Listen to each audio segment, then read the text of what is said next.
I want to talk tonight about the Buddha's second noble truth, which is essentially that the natural rhythm of circumstance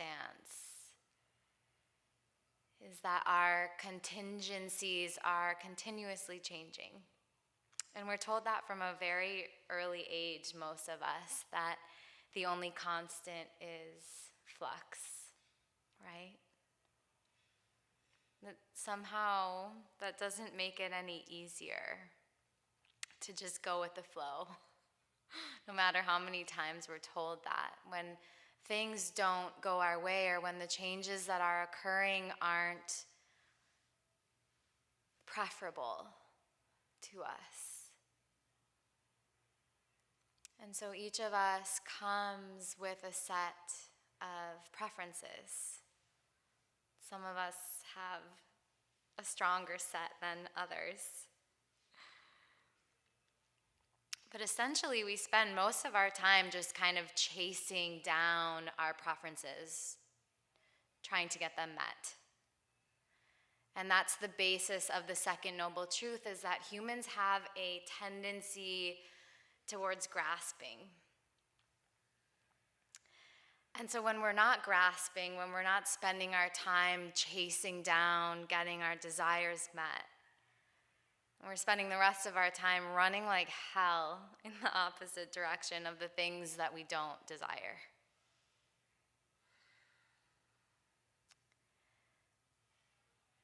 And so if we identify with those preferences,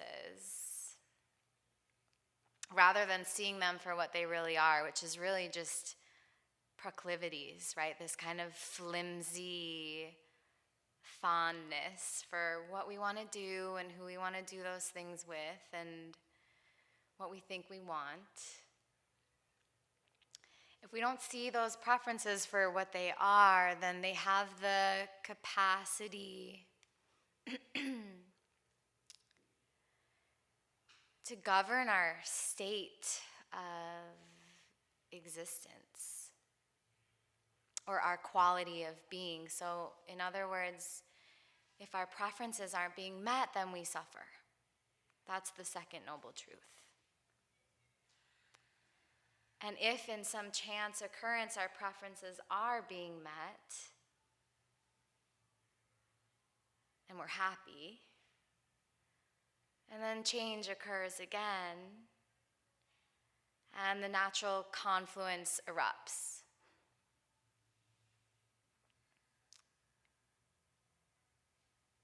So the practice of mindful embodiment in yin yoga, which is what we're gathered here for, is to try to detach from those desirables, or kind of to sweep away circumstance, so that what's left is just a still and spacious center underneath our unwholesome patterns or preferences. And this is what the Buddha would call the middle way, or walking the middle path.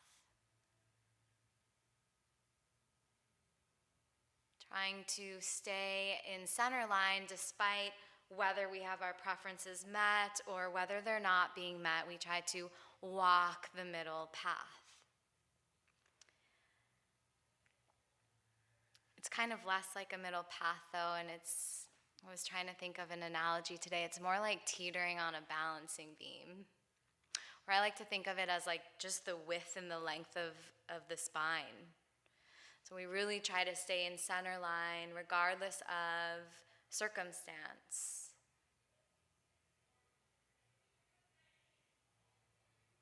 And I'm calling that non-circumstantial inclusion. We use this practice to awaken to that still and spacious, non-grasping. In yoga it's called Aparigraha. That non-grasping baseline of content.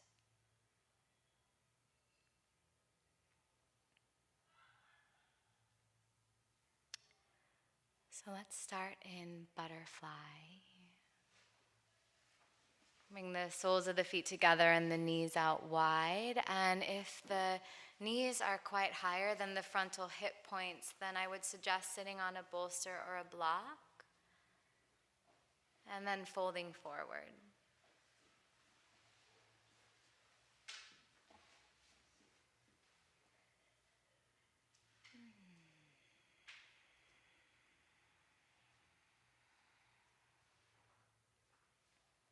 And if you can, find a way to perhaps support the skull, maybe bringing blocks or bolsters underneath the head and playing with the distance that the heels slide away from the pubic bone. So you may want a wider diamond shape in the legs. That will access the outer glutes, let the sitting bones draw down. Or you might want to pull the heels in towards the pubic bone and get a lengthening across the inner groin, the liver channel.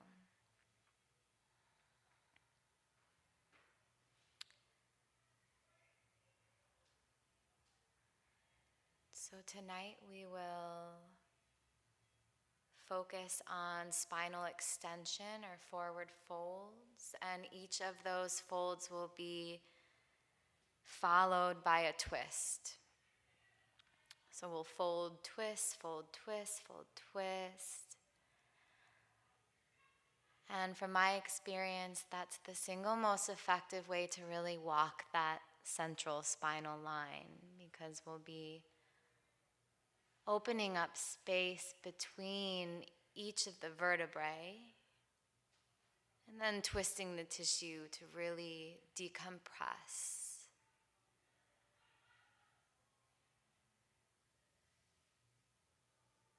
We'll try to stay in that center line despite whether it's our preference or not.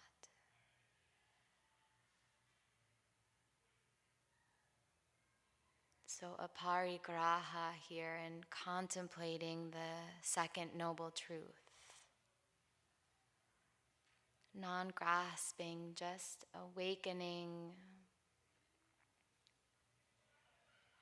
to current circumstances as it emerges.